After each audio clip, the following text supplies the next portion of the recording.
Hey guys, it's me, Luke, your fuzzy little amigo, and I am coming to you from an undisclosed location. It's a hotel room somewhere in the Midwest, and I love the fact that hotel rooms always have the same kind of lovely artwork hanging on the walls. It's just a beautiful thing. Hey, we're starting the book of First Timothy today. First Timothy is a letter that Paul wrote to a special son in the faith of his named Timothy.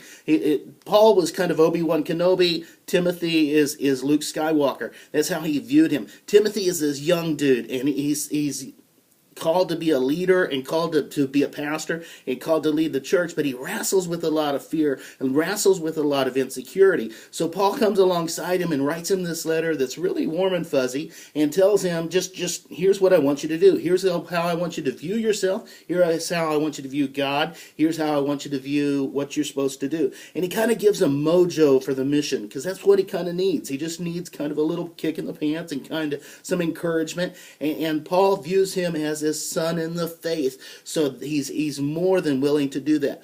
And we're going to kind of pick through 1 Timothy chapter 1 today, and we're going to start in verse 14.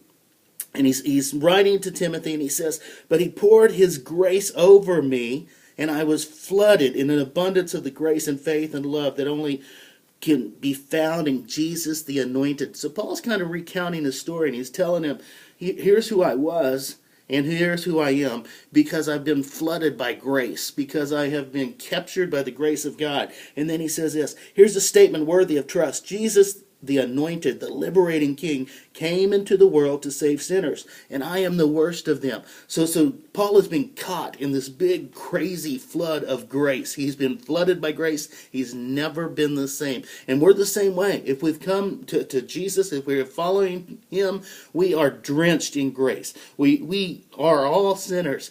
But here's the kicker. That happens to be the exact people that Jesus came to rescue, and he came into the world to save. So we are the people that he's come to save. We are the people that get to experience the flood of grace. He floods us with his grace, and that's a cool thing. And then Paul gives Timothy a mission. In verse 18 it says this, "With God's message stirring and directing you, fight the good fight, armed with faith and a good conscience. Some have tried to silence their consciences, wrecking their faith and ruining their faith."